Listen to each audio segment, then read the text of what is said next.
And finally, as well, the second recommendation was really around creating that enabling environment for the ANCP, with a recommendation that went beyond the ANCP to look at civil society more broadly, and recommended that there should be in the past there has been a civil society position statement that hasn't been there for some time, but we were recommending that DFAT look at doing that again, articulating the role of civil society, positioning the ANCP within this, recognising and exploring the relationship between Australian NGOs and locally led development, and considering the implications of locally led development and risk-informed programming and management. And with that, I will hand it to Selvi to take forward. Thank you. So firstly, to say we took an open approach and pretty much adopted most of the recommendations. And what we've tried to do for 2023 is we've taken a sort of a staged approach. We knew we weren't going to be able to tackle all of them, but we did start with sort of 4 key recommendations, and I just wanted to outline how we've taken them on board and how we've tried to actually operationalise them. So firstly, the recommendation just on the previous slide was we had to build a more strategic partnership with our NGOs, and the finding was that with 60 partners and a small team, we were quite transactional, meaning that it was all about grant management and probably a lot about risk management. And that's what we managed in our team. So when the team sat together, we thought, how are we going to make this shift to a strategic approach? What we decided to do was to trial this partner portfolio approach where every member in the team would have about 5 or 6 partners that they could take carriage of and really develop sort of deeper relationships with them. So that would mean that when the partner first came into the process we call it accreditation, but it's essentially a due diligence process. It's really intensive. It's, 3 days where you go and meet with the partner, and we have independent assessors. You understand the partner's vision, you understand their systems and processes, what they'd like to achieve for that year, longer term, and you really get a foundational understanding. So that portfolio manager, starts with that process. When the partner then comes into the system and provides their, we call them annual development plans or their proposals, it's that same portfolio manager that reviews them. And similarly with the performance reports. And we also conduct M&E visits, and that manager will go out and make sure that the projects that they're viewing are coming from their partner. So what we've already started to see some good results. And when tricky issues arise, what we're doing now is we're starting to have a 3-way dialogue between our post, between the NGO and ourselves, and sometimes we find we play a bit of a mediation role between the NGO and post, who may not see eye to eye on the projects that are being delivered in their space. So because we've built that depth of understanding, we're finding that we're able to jointly problem solve with our partners more than we have before. And I think the objective for us is to better leverage the experience and knowledge of our partners, not only in the ANCP, but in DFAT more widely. So we're looking at entry points to see where we can bring them across and enter into dialogue with other DFAT areas. So that's the first area, strategic partnership. Secondly was looking at our due diligence. As Grace mentioned, the accreditation or due diligence process, it involves quite a high cost of entry for smaller NGOs. And there was also findings related to equity between NGOs, with 2 of our NGOs taking quite a large portion. So the evaluation recommended us to actually look at that. So we have engaged a team, Learning for Development and PK Consulting, to help us with a refresh on our funding policy and accreditation policy to try and address issues of equity across organisations of different scale.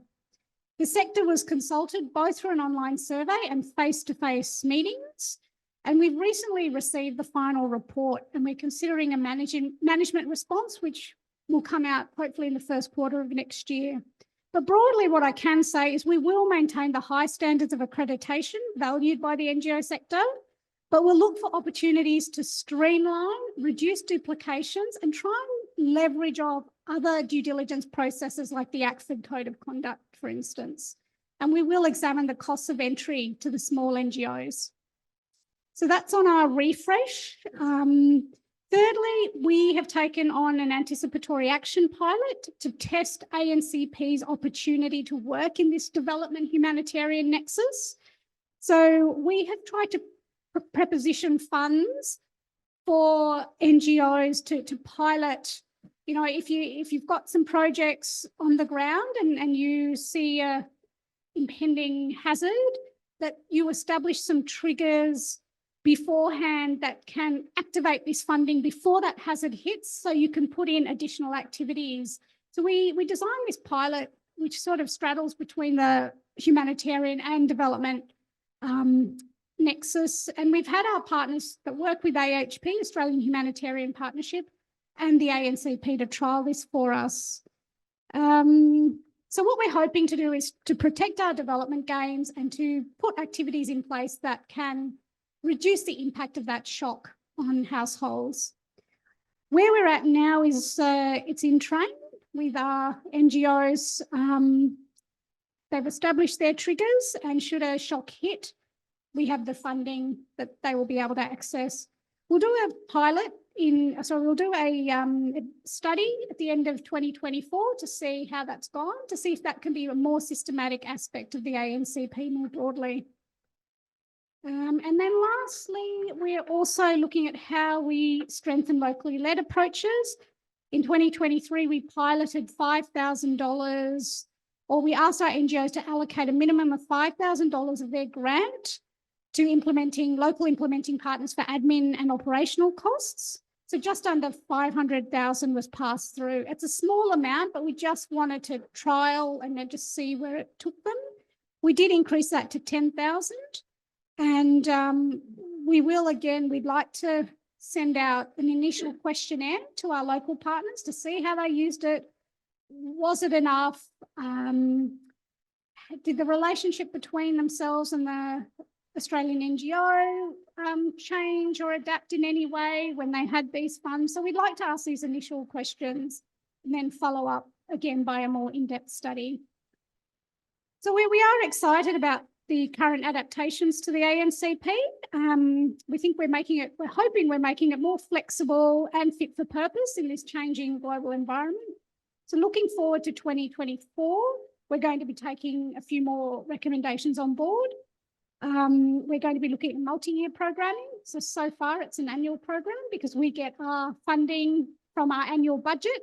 But we're looking at how we can make it a multi-year program. And we're also looking at creative solutions for MEL. We've solely primarily relied on paper reporting. We're going to be looking at documented dialogue that will bring in local partners as well, and look at local M&E systems for reporting, such as videos. So we're hoping to open that creative space for M&E. Thanks, I'll stop there.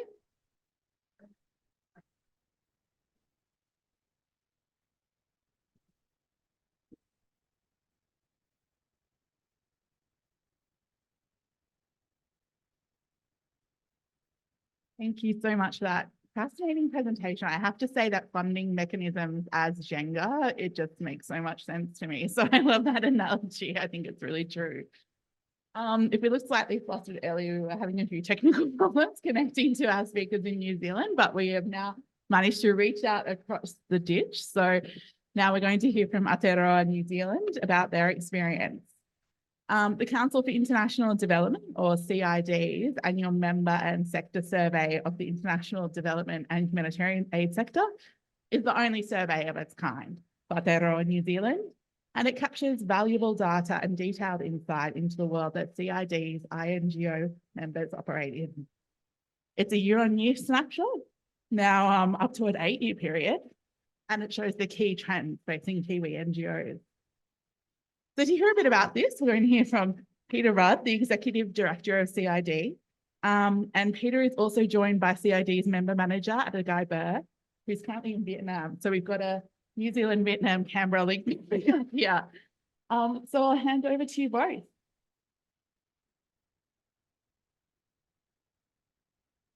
Kia ora and good afternoon there in Canberra. Kia ora koutou.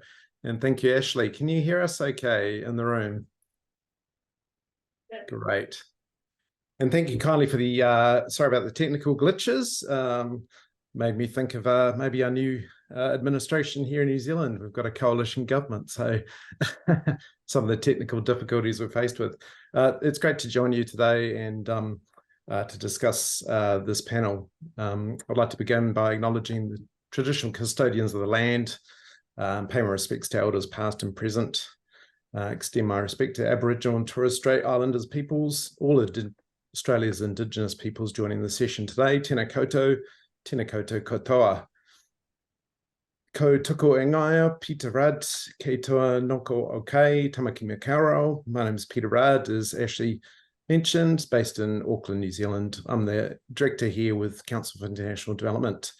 Joining me today is Ata. She's usually in Wellington, but she's joining us from Ho Chi Minh. So I'll let Ata say a quick hello as well.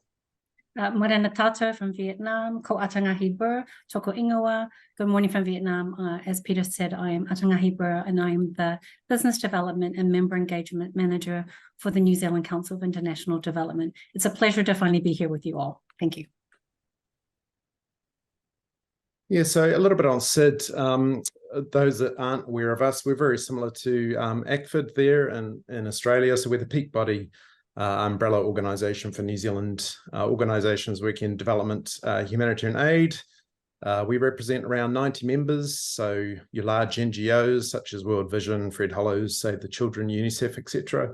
Community-based organisations, business, academic institutions, research organisations, consultants and social enterprise.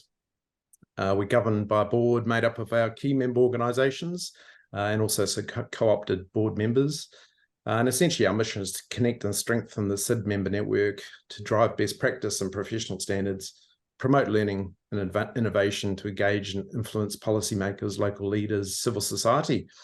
We work with multilateral organisations, overseas governments and other development actors, and have a long-standing partnership with New Zealand Ministry of Foreign Affairs and Trade. And today we're here sort of to unpack a little bit on our survey. We're going to go fairly light touch for you because we don't want to get buried in all the detail. So just really pull out a few of the key slides and key highlights from our survey. It was released, I believe, about 2 weeks ago, so it's fairly fresh. And it's quite an interesting piece of work. So I joined SID about 14 months ago, and SID is actually undertaking some survey in some format for over 20 years now. So it's actually got quite a history. It's the only survey of its kind to do a diagnostic on the sector. So it captures some quite interesting information and insight into the world our NGOs operate. We share some of that data with organisations such as Ministry of Foreign Affairs and also with Statistics New Zealand and increasingly other organisations are interested in tapping into some of that information that we present as well. MFAT uses the survey to help guide their work and their delivery models, and it helps SID as well in terms of calibrating our membership fees, which are sometimes calibrated against development spend, and also gives us a view on how we can sort of work with the sector and how we can sort of improve things. Certainly hope this will translate to the Australian market. I think some of the trends that we're seeing here in Aotearoa will be very similar in Australia, I suspect. Just a couple of points on the survey before we dig into some of the slides, which Ata is going to share. We get asked all the time, what are our impact? The survey, unfortunately, doesn't really measure impact. And as you know, impact is very hard to measure and aggregate because all our members are doing different programs and different scale of delivery as well in different markets and sectors. Obviously, individually, they do measure that impact themselves in their reporting, but yeah, that's something for us. It's challenging to capture that and aggregate that data. But it does provide some interesting insights nonetheless. The other thing that I've learnt since we've sort of unpacked the survey, it's fairly uncommon. So other peak bodies, Australia does one and New Zealand does it, but our OECD counterpart, peak bodies, don't tend to do this level of research. So it is something quite unique for our part of the world. There's probably a few reasons for that. NGO data can be challenging. For example, if you have a world vision included or excluded from the data, that can really skew the numbers. So NGO data can be hard to sort of sometimes calibrate and draw trends from. But, you know, SID has been fortunate. We've had very good buy-in from our members. I think we had 58 of our members complete the survey. So it does paint a fairly accurate picture of the lie of the land, so to speak. And to the conference organisers, we've said that we're happy to share the survey following today's presentation, so you can dig into a bit more detail. But again, today we're just going to present a few of the highlights. Thanks, Peter. I'm just going to go over a little bit of the methodology we use to gather this data. So the SID annual membership survey is a year-on-year snapshot of the international development and humanitarian aid sector in New Zealand. This year's survey, we actually expanded the data. We normally compare just the last 3 years, but we expanded it out to 8 years just to give us a bit more insight into trends over the 2015 to 2023 period. Just to let you know, however, we don't have data from 2019. We didn't do a survey that year due to the COVID-19 pandemic. So this year's survey covered data provided by members from financial year 1 July 2022 to 30 June 2023. As Peter said, there were 58 members who responded out of 90 members here at SID, which is the same number as last year's 2022 survey. So we were quite pleased with the results. For ease, we've rounded up the figures to the nearest whole percentage. And all members were given the opportunity to provide feedback on size, scope, finances and priorities, satisfaction with NVAT partnerships, as well as views on future direction. The survey captures qualitative and quantitative data to understand our members' global presence and the state of operations. It is important to know, however, that this is a survey. It's not a piece of formal academic research. It's intended just to provide, as Peter said, a snapshot of our membership, its work and trends in the recent years. So we'll be covering just some of those highlights. I'll now let Peter speak to some of the pressing issues. Great. And he's sharing the slides there, Ata. Oh, can you see that? Sorry, can you see the slides? Sorry, we can't see the slides.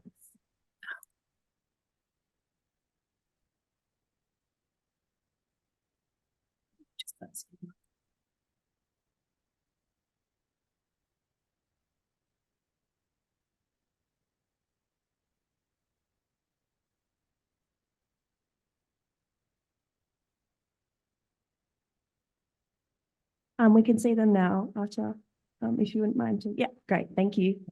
Sorry about that. I'll just move it to this. There we go. Great, thank you. So this first slide, most pressing issues. Obviously, NGOs face a lot of pressure in their work, but it's pretty clear funding is top and front of mind for NGOs working in international development.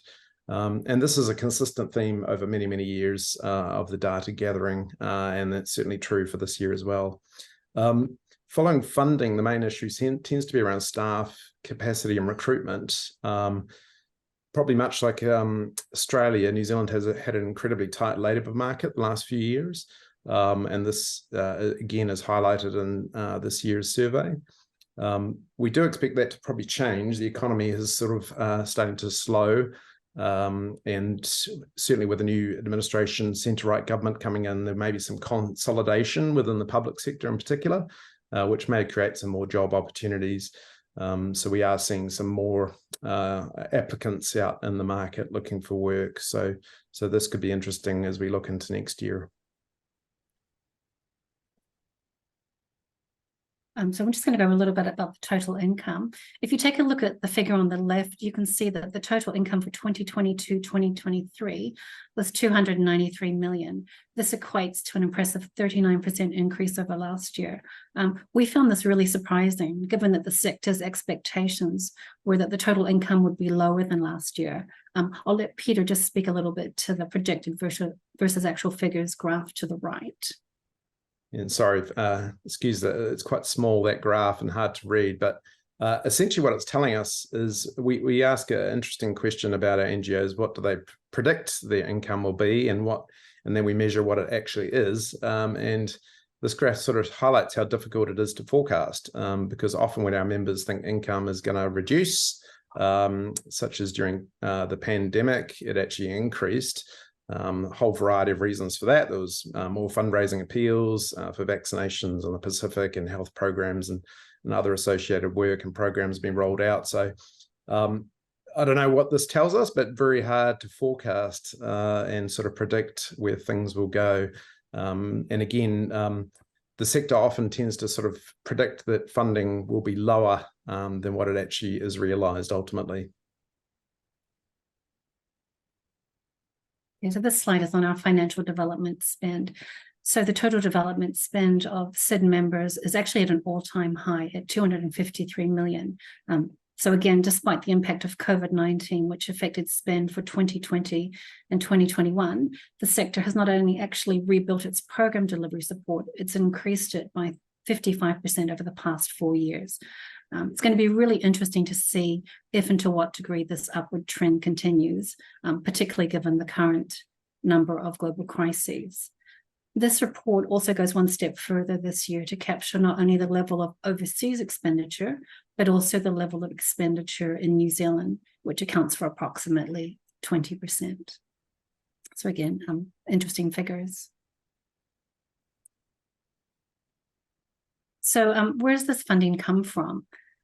Public funding made up just over 50% of this figure from emergency appeals, child sponsorship, regular donations, and one-off donations. Funding support from multilateral organizations also increased significantly in 2023, with the average level of funding around 2.2 million per organization. However, just to put this into a bit of perspective, this was accessed only by 6 out of our 58 survey respondents, which means that smaller organizations are actually still struggling to raise funds and diversify their income streams. Peter's going to talk about financial. The next slide has got a bit going on. It's around financial expectations, which sort of ties in with the previous slides as well. So despite challenges around funding and organizational sustainability, this sector remains bullish is probably the correct term. 62% of respondents believe their income will increase in the next financial year, which is actually quite significant looking forward. Perhaps it's around things like climate finance, which we're starting to see come through. But yeah, seem fairly confident. The sentiment of ongoing increased funding is reinforced by a reduction in measures to cut costs or other measures to manage sustainability risks. So we're seeing a bit of a drop-off in terms of, I guess, risk management and future-proofing the organisation. And just to step in here too, just to add a wee misnomer here. This question was asked prior to the election, so it'll be really interesting to see if this positivity still extends, because we're obviously coming into a new government and a new ministry.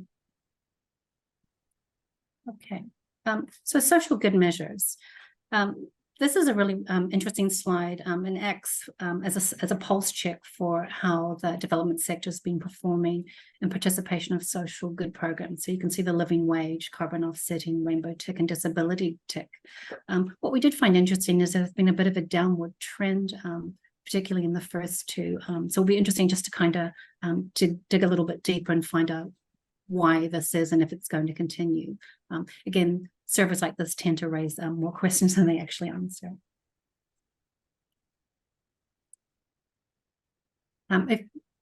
So we're just looking at the workforce profile here. If we look at it in terms of diversity, we can see there's been quite a bit of change over the 2021 to 2023 period. There's a drop-off in Maori and Pacifica representation, while Asian and other ethnicities have seen a slight increase. And it's really clear there's a very large ethnicity represented by Pākehā, which is the white New Zealand European. However, this could actually be due to a number of factors, partly low number of Maori Pacifica who are represented in the sector. There's also difficulty attracting Maori and Pacifica to work in the development sector, and also potentially more ethnic groups are being encouraged and supported to work in their home countries. So not all necessarily negative. If we take a little look here at gender, this is it's pretty consistent, and it's been pretty consistent throughout the 8 years that we're looking at it here. It tends to be female dominated in all areas across the sector, with women making up the majority in the senior leadership roles, which is quite positive.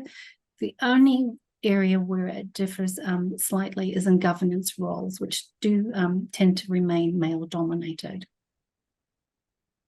There's a really interesting trend on there, just where males did sort of dominate the sector. If you're looking back to sort of around 2015, 2016, and we've seen more females come into the workforce and certainly into those leadership roles as well, which is really quite a positive sign. So location of spend, there's a bit going on here with this graph, but ultimately, we're seeing quite a shift in the 22-23 survey. So Africa has been #1 for development spend for quite a number of years. And this time, for the first time, the Pacific has come out on top. So greatest amount of spend has gone into the Pacific region, which probably aligns with MFAT and probably with DFAT focus and strategy in recent years. In fact, sometimes our members have to remind MFAT that they are global and not truly just working in the Pacific. They are, truly operating internationally, whether it's Africa, Afghanistan, Ukraine, Myanmar, Middle East, you name it. So we've also seen Southeast Asia become a bit more of a focus area, increasing to 20%. And then we've seen Middle East, Central Asia drop off a little bit in their last financial year, and obviously given the terrible crisis going on in the Middle East, with a lot of our members mobilizing and doing work across there at the moment and doing appeals, we probably see an uptick for the Middle East in next year's survey. So this slide just talks about the top 10. And again, sort of aligning with that Pacific thread, we are seeing the Pacific featuring pretty heavily, with Fiji coming at #1. Some countries dropped off the top 10 this year. They included Lebanon, South Sudan, and India. And we had 3 newcomers, so Vanuatu, Peru, and Malawi. So the Pacific's featuring heavily. Fiji's #1, Solomon Islands, Papua New Guinea, and Vanuatu all included in the top 10 this year. All of these part of the Melanesia sub-region. Not entirely sure why that would be, but could be due to population densities, perhaps, or just focus of members. But Melanesia countries certainly featuring quite strongly. The proportion of development spend in the top 10 countries also grew to more than 50% for the first time. So that's continuing the trend of consolidation over recent years. And then finally here, we've got the localization slide, which I'm sure that term has been used a lot over the last few days at your conference. And we're seeing an upward trend there, which is really positive, and a continuation of that trend. So more NGOs are both partnering with local partners, but also recruiting and getting staff in country to help deliver their programs on the ground. We are seeing an increase of number of local partners for certain members, and then some are choosing to work with a select few. So it's a positive signal, something we're definitely going to see a continuation of as we move forward. So I'm going to speak to the Sustainable Development Goals. So we find this incredibly encouraging. as it shows that our members are all represented to varying degrees across all 17 of the Sustainable Development Goals. As you can see, there's a particularly strong focus on gender equality, good health and well-being, quality education, clean water and sanitation, and no poverty. We have noted a bit of a decrease over the last year in the number of organisations working to SDGs, but again, we'll be interested to see how that plays out in next year's survey. But overall, very encouraging. And then just our final slide here. We wanted to close this presentation with the winning picture from the locally led category from this year's photo competition, which we announced at our annual conference in Wellington in September. The photographer is Kafi Yuda from Surf Aid. And what this picture depicts is a mother with her 2 children planning their daily meals. She's using a nutrition calendar, which is putting into practice the skills that parents have been learning from the local health volunteers during their nutrition sessions and cooking classes, supported by Surf Aid. And the location of this is in Mentawai Islands, Indonesia. So thank you, everyone, and we look forward to your questions at the end. Thanks very much. Thank you.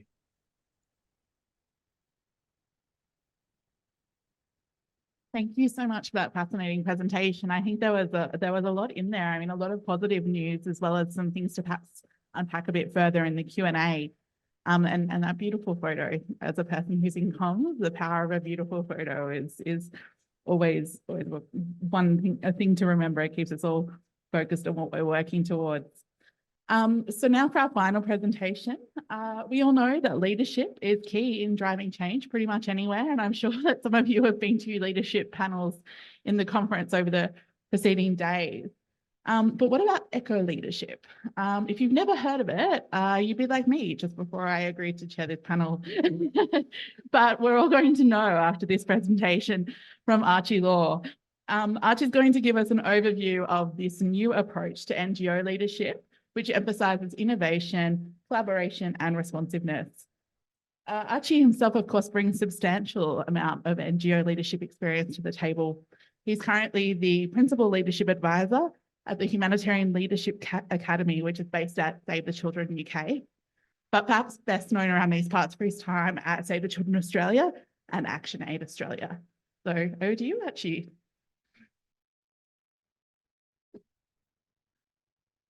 Thanks, Ashlee. Always nice to talk about something new, and welcome everybody. So today, yeah, eco leadership, a new leadership paradigm, not practiced either just in NGOs. We'll work through this, but you'll see it's very common with private sector organisations now, being taught in business schools. So there's a lot going on in this space. Firstly, it's interesting just listening to the trends, because we've recently been involved in some work with Oxford University on a report which I would direct everybody to, published this year. So it's called International NGOs in the Long Humanitarian Century. And 50 NGO leaders or CEOs were interviewed for this report. And there was a really strong feeling from that group of 50 NGO CEOs that they needed to move their organisations into new directions, largely in response to, the poly crisis, which I think in some ways we're probably not giving enough attention to at the moment, in terms of when climate change, inequality, conflict, COVID, the list that you went through, Grace, which is a brilliant list, so I won't try to repeat all of that. But when a lot of those factors all engage at the same level, and we have a global poly crisis that we're dealing with, which we are in the initial stages of now, what does that actually mean for leadership? And this group of leaders, they realise they need to move and move quickly. But at the same time, there's the external factors, which I've just mentioned, but then they cited internal reasons as well that were preventing them from responding and moving their organisations, like things like, there's a list up here, but excessive controls, hierarchical leadership, risk aversion, audit target cultures, paternalistic approach to local partnerships and program participants, which was making their job just that much more difficult and shifting. And it's interesting. Yeah, we had a presentation during the year. Some people were a little bit incredulous, saying, "Well, CEOs, you can't move. I mean, you're the boss of your organisation. You're running this show." That's not actually the case. That's one thing I can share from my own experience in that seat. Grace, you can back this up too. I used to work with Grace at Action Aid, which was a great privilege. But when you're in a CEO role, you're a persuader, you're a cajoler, you're hopefully engaging in some thought leadership, but you're responsible on your whole team coming with you on that journey. And you've got a board that you're accountable to, usually quite diverse, quite eclectic. And so how you bring all of those people along with that sort of context creates a huge challenge. So eco leadership. So I've run through, these are the sort of the big challenges that led to Dr. Simon Weston coining this phrase. So it is relatively new, goes back about 10 years, but emphasising adaptability, enabling leaders to be nimble and to be able to respond to that very fluid situation that everyone's encountering.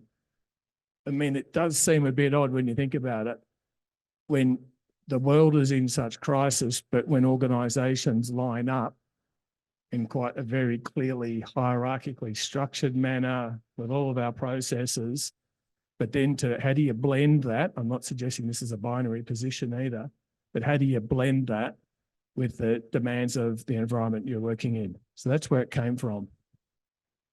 A little bit on this, just to demonstrate that we're certainly not suggesting, I'm not suggesting that this is the answer exclusively and any other leadership approach isn't required.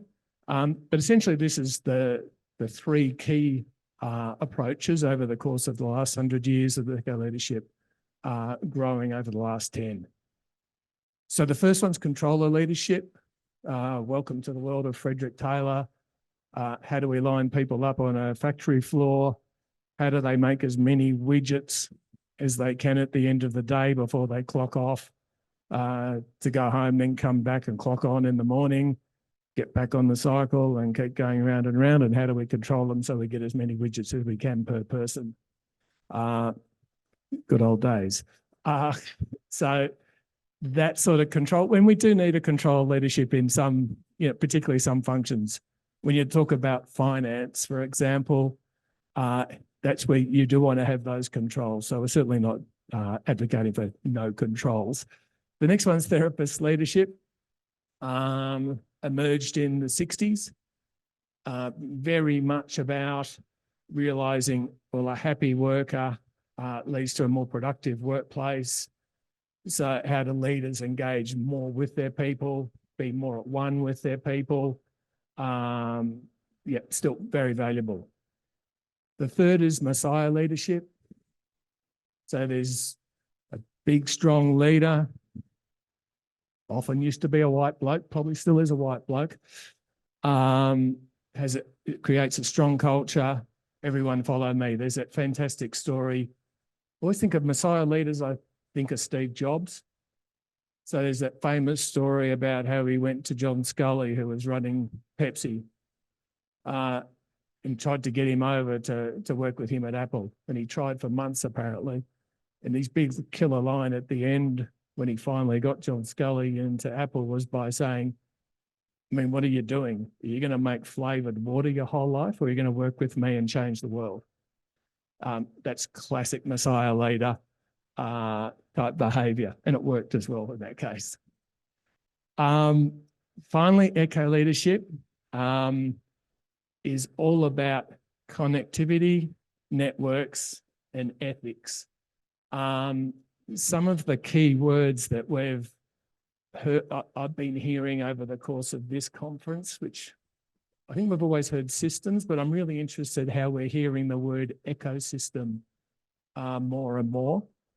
and paying respects to First Nations people with us as well, because I think there is so much knowledge in First Nations communities about how do human beings work within their ecosystem compared to, let's say, the European colonizer experience, which is like, how do we dominate and own an ecosystem and use it for our own purposes? So there's quite a shift when we're part of an ecosystem, and how do we work within it, then how do we dominate it? Is this approach, eco-leadership, like I was saying, it's not just in being used in NGOs, but organisations like the Ford Motor Company are using this approach at executive level now.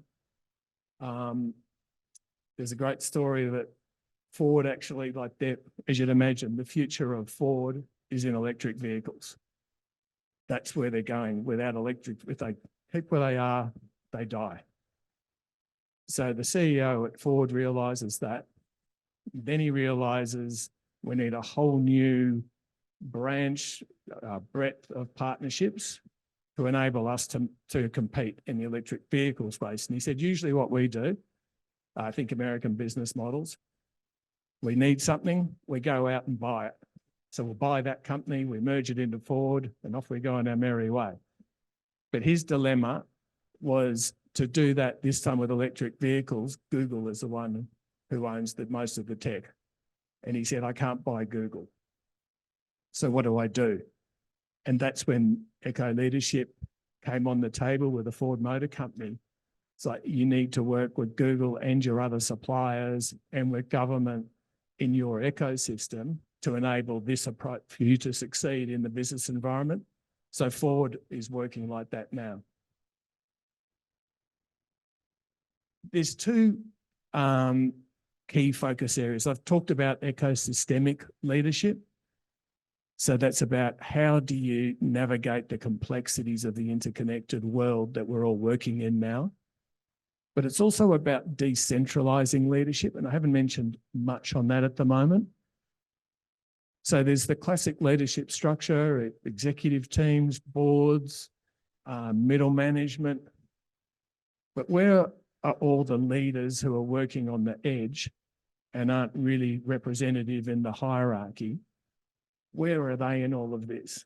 I reckon every person in this room could think now of, like, who's someone you work with who's an outstanding character, is innovative, adaptable, team player, coming up with solutions, but they're not represented in that formal leadership structure.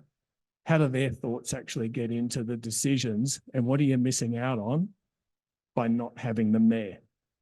So that's the other central piece of eco-leadership, about how do you celebrate, acknowledge, involve leaders who are working on the edges, not just in the hierarchy.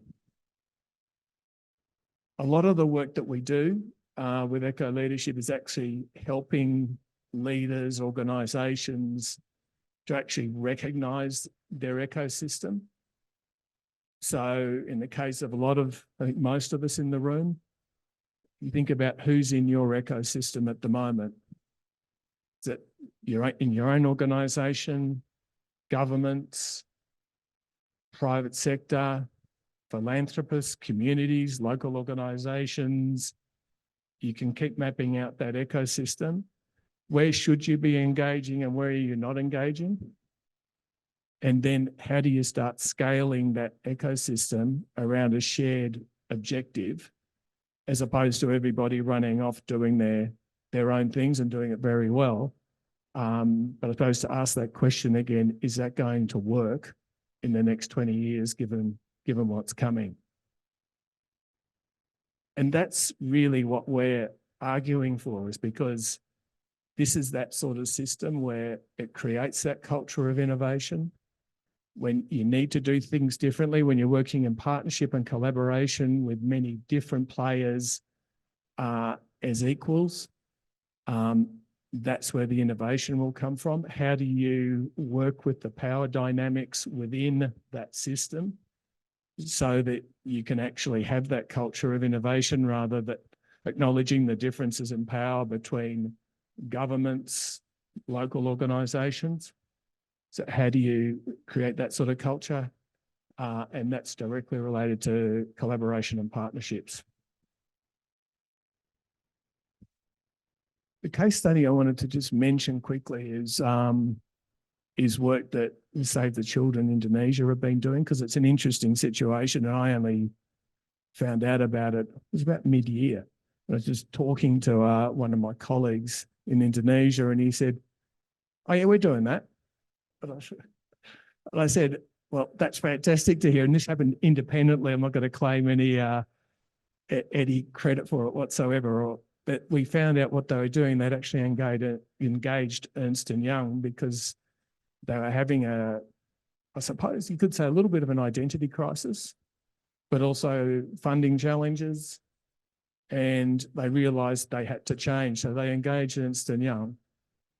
And they came up with a model which they called eco-convening, which is based on this model, and said, this is where we think you need to go. So it was all around a lot of direct implementation previously from Save Indonesia, a lot of partnerships, but not enough partnerships, and they would be honest about that. And it all became around how are you going to work to convene an ecosystem that you're working within? How are you going to shift power for local partners? And how are you going to increase income for the whole sector or the whole ecosystem? And how are you going to reduce your own costs, make yourselves more attractive, more sustainable? So their role is focusing on coordination. It is focusing on bringing the dollars in, policy development, program quality development, learning. And they're about 12 months into that journey, but a lot's already changed for them. In many ways, it reads the same as if you are adapting to a model that's based a lot more on local partnerships. But it's been quite bold, and it's been quite quick. When you think they've gone from that 3.16% figure of the total program budget going to local partners 5 years ago to 28% now, aiming to increase to 40% by 2024. So they're divesting themselves, in a sense, of their traditional role and supporting another area of their ecosystem, going from 8 partners 5 years ago to 44. That's changed quickly. And it's also, they've halved their staffing requirement. They don't need the big program team they used to have. They're hiring new roles, but that's quite a fundamental shift for that organisation as they move to that new model. So in summary, this model is all around interdependence and ecosystems. So all of those ecosystems I've talked through. The leaders who are practicing this sort of work, they lead within their ecosystem, they collaborate. Ethical decision-making is paramount.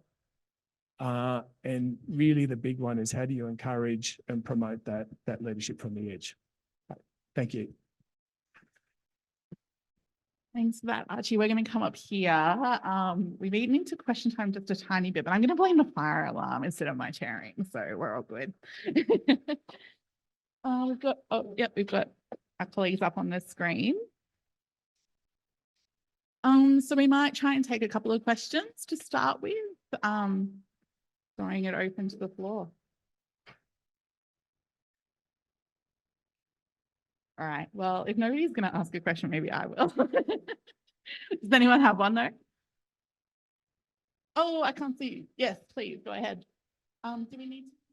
Yeah.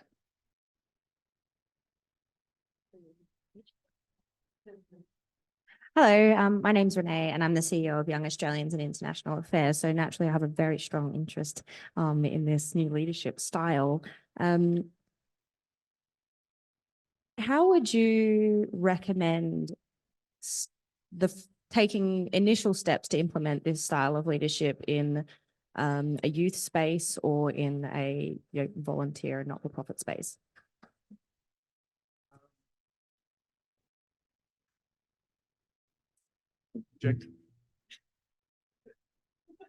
used to play in a band. I'm great with the microphones.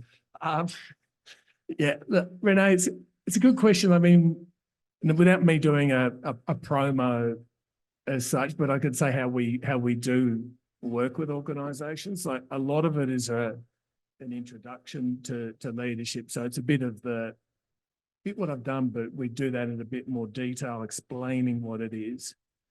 I think for me, the 4 critical elements of it, or the 4 key frames, people really taking a deep dive into themselves, into exactly who are you. It's a lot of it's built around emotional intelligence, self-awareness, and really understanding at depth who am I, what's my impact on the people I work with, how am I most effective, how am I least effective, then moving to how do I establish the best possible relationships with my colleagues, but with the people in my ecosystem. So there's 2 big chunks on there. The third area then is to actually get into mapping out what your ecosystem looks like, and do that in teams as well. Because by using that, and without going on too much, but there's being able to leverage different areas. So to say, okay, we have a really strong relationship with this government department, we have a really strong relationship with these local partners, but actually we could see, say, philanthropy is really taking off in our space, but we're not really putting much time in there. And so based on the trends that we've got, we can see that. So how are we going to really start leveraging that for the benefit of our whole ecosystem? So a big chunk of it's around mapping out an ecosystem, and then finally coming up with that strategy based on that analysis of what are we going to do. But happy to talk more, Renee, as well, because yeah, that's the basis of it, though.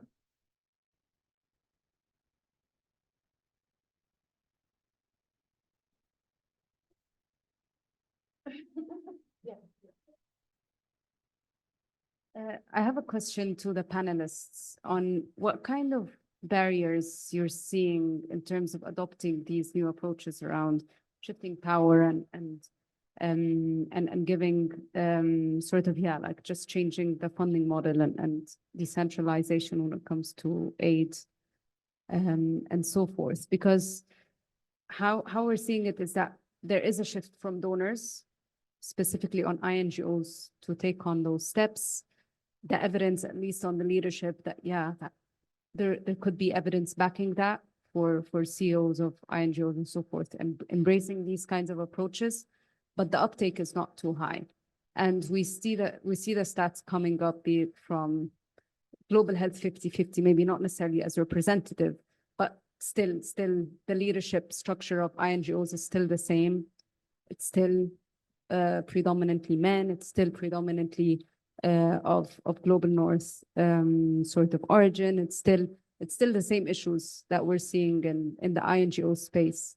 So yeah, just like why isn't the uptake as faster in that sense? Yeah,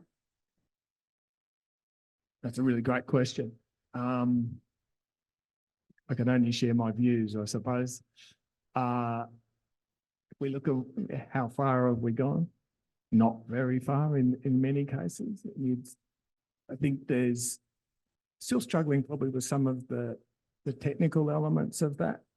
I think that, say, that the discussion on risk, I can recall a similar conference about 4 years ago, and the leader of one of the local networks talking about, well, you give us the money as the international NGO and we go out and do really good things with the money, but you look after all the compliance areas which you're required to by your donor, because we don't want to do any of that.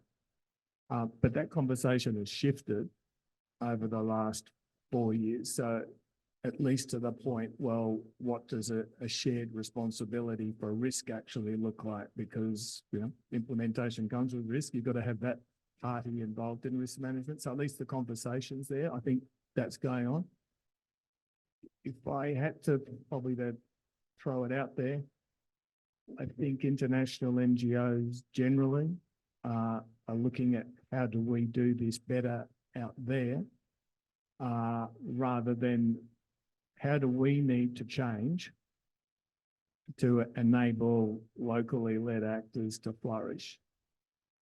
And I think, you know, I think we're guilty as an ecosystem of staying where we feel comfortable. I think, yeah, I'm part of the ecosystem, and I know that we're very comfortable talking about social change, but we could all list all the experiences where we can see the resistance to any sort of change within our organisations. So I think that's the challenge for whether it's international NGOs, whether it's contractors, whether it's government too, is to throw that challenge back at ourselves as well, rather than look at capacity building and training and funding models. You know, that's all cool. We're all really good on that stuff. But how do we really challenge ourselves to change individually and collectively? Anyone else want to jump in on that? Including our colleagues on Zoom, do let us know. I was just going to say, yeah, it is a great question. And I think through the review of the ANCP, we did, I mean, I think we can reflect that things actually have shifted a lot.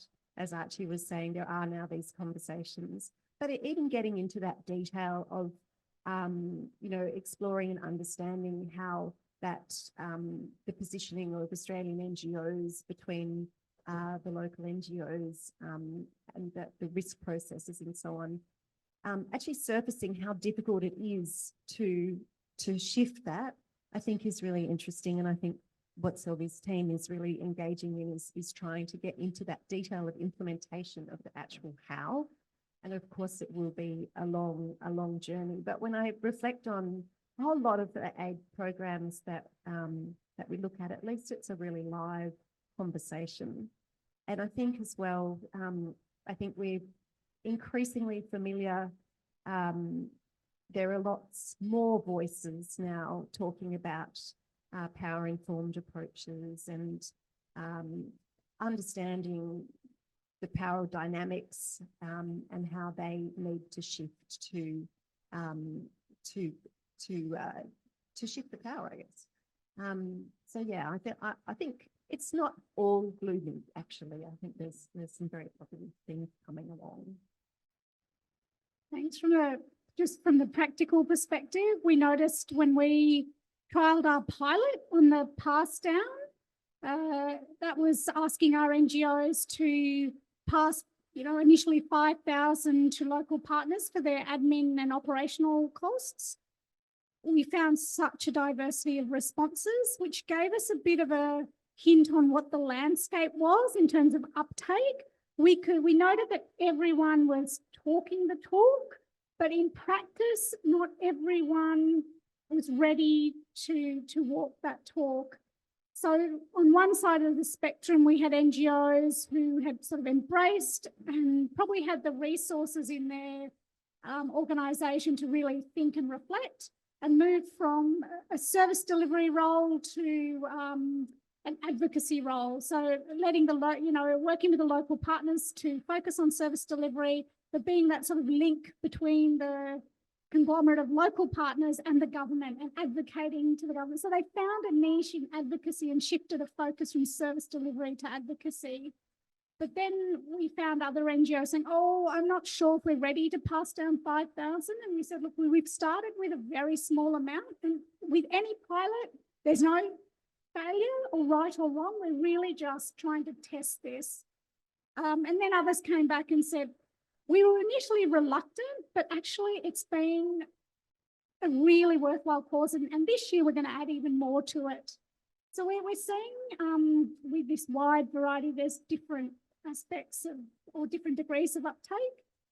In DFAT, we're looking at the levers that we have. We know that we have quite a high risk, we're quite a little bit on the risk averse side compared to other donors. So we are looking at levers. We know there are certain things our risk team says you cannot budge on that, but we're looking at areas where we do have room to manoeuvre. So we're starting off with reporting, for instance. Maybe we don't ask our local partners to provide us written reports, but we look at other ways, such as videos or more local ways of reporting. So we're starting with those sorts of things first. I just want to add one more thing to this conversation, which is just thinking a bit historically as well and around the diversity of NGOs. How I think we're really seeing the value of, I guess, more activist NGOs who have, you know, pulled the dialogue along. So I'm thinking of organisations that, for example, IWBA, I would say ActionAid as well, who took really strong positions on power, on feminist approaches, on locally led development. And now we're seeing that becoming more mainstream, and how interesting it is as well to hear about the resistance to programming some of that funding as well. So it's a very rich ecosystem, isn't it? Great. I think, I like my phone. Beautiful. We've got time for a couple more questions. In the front row here. Yeah, just wait for the mic.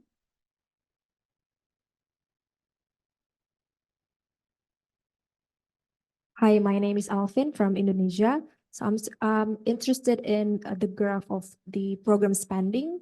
It is seen that governance and human rights are the sectors which are below the average. So how does DFED actually see those two sectors now and in the upcoming years? How important that those two areas in the future? Thank you. Is that in the ANCP evaluation or the CID? Oh yeah, okay. From the ANCP, from the first presentation? Yes, okay. So I think that slide was really indicating what NGOs have been choosing to program, how they've been choosing to use their ANCP funding, and it's not necessarily an indication of DFAT priority. And that's, I think, one of the things about the ANCP is its flexibility to enable NGOs to direct funding to what they see as key priorities, whether they're complementing, adding to, doing more, doing something different as well. No, I think that's the main point. ANCP is completely flexible. So NGOs will choose their priorities, choose their geographic areas, and that's what they prioritise. Great. I think we have time for one last question. Oh, fantastic. We'll just get you a microphone. Just one moment. There's a microphone in front of you. Yeah, you go. Thank you. Just in terms of locally led for both DFAT and also CID. How much of those actual, sorry, or maybe Tetra Tech, how much of your actual requests to the respective donors, DFAT and FED, is actually influenced by the partners that you work with in terms of really genuinely locally led? First part. The second part, in terms of the bringing the eco leadership conversation, it's often out there in the region. Often the myth around that NGOs really cannot manage the funds. So we have NGOs come in and they do all the accountability stuff. How ready is this eco leadership able to address that, accommodate that, acknowledging that there are risks within the accountability mechanism, or even some myths, stereotypes around that, and to build the capacity of those within the ecosystem to become more accountable? Thank you. Great, thank you for that question. Who wants to jump in first? Peter, Ata, do you want to jump in on your side? Oh, kia ora. Not sure if you can hear me. We can hear okay. you. You're good. We're still here. Haven't fallen asleep. I remembered. Thank you. Yeah, great question. Yeah, and I think this comes to the point Ata mentioned earlier, is certainly from our survey and data point of view, it sort of raises more questions than it answers. I mean, we've got some higher level sort of information there. in terms of those partnerships. I mean, one of the slides we didn't share, which is in our full report we'll share with you, we have seen a real uptick in terms of number of programs and initiatives with an overseas NGO. So we've got, 28% of our members doing more than 10 programs or initiatives. And then we've got 28% doing between 1 and 5, 12% doing 5 and 10, and 32% not partnering locally. Yeah, I mean, that doesn't break it down into probably the level of detail that your question is sort of looking for, but it gives you, I guess, a bit of an aggregate. And the other thing I'd say is, localization is front of mind, I think, for certainly New Zealand NGOs. And New Zealand has pretty good reputation in the Pacific, in particular, in terms of our partnerships. Auckland's essentially a Pacific nation in some regard. We've got the largest population outside the Pacific. And so we are seeing that sort of play through. So it is sort of front of mind for those partnerships. And I think on the earlier point, leadership, building capacity, it takes time. And it is quite a revolution for the NGO sector to sort of, they've sort of almost depower and hand that power back into in-country partnerships. But, ultimately, if had members are doing their job really well, they'll do themselves out of a job. That's what we're sort of looking towards. And I think that is a trend, but I think small steps, and we are seeing progress. Thank you. Yeah, I can speak for the ANCP. I think we're really at the beginning of a journey. So we are looking at how we can adapt our program to, as Archie mentioned, I like this idea of ecosystem to bring the players that need to be there and play a more prominent role. We're looking at how we do that. We haven't done that so well previously, but we're aware of it. And so this pass down of funding was one aspect, but we know that locally led development will be more than just passing down funding. So we are looking at, reporting now, trying to get more of a dialogue where we have the people that we need at the table, and trying this new documented dialogue approach is something that we're looking at. So I think, as Peter was saying, it's really step by step for us. This is a huge machine, but I think we're trialing and testing and seeing how we can bring it into making it more systematic as part of the program. So maybe this time next year, we'll have more to report on our progress. Thanks. Great. And Archie, did you want to tackle that question on eco-leadership? Yeah. It's a good point in terms of, say, local organisations, let's say dual accountability and the ecosystem. I mean, just to pick that up, because I think if you're going through an ecosystem mapping exercise, it's a little bit, when I was replying to the same as replying to Renee's question, I think it was, it's because if you're in that system, what are the requirements that each part of that ecosystem has to deliver to enable the ecosystem to flourish and to scale for impact rather than just scaling for dollars' sake. So it becomes a shared responsibility. So when you're looking at each actor, you might look at the international NGOs working in that ecosystem and say, actually, your accountability through to communities isn't strong enough. So how can we, as the rest of that ecosystem, work with you and ensure that that scales up, because that's an area that's important to us. So I think that system creates more of a we're all in this together type mentality. How do we support each other, and hopefully shatter some of those myths that you're referring to as well. Fantastic. I think we're at time now, so we're going to have to draw it to a close. But thank you to everyone for your fantastic questions and engagement. And I'd like to ask you all in joining me in thanking our panelists, both on Zoom and here in person,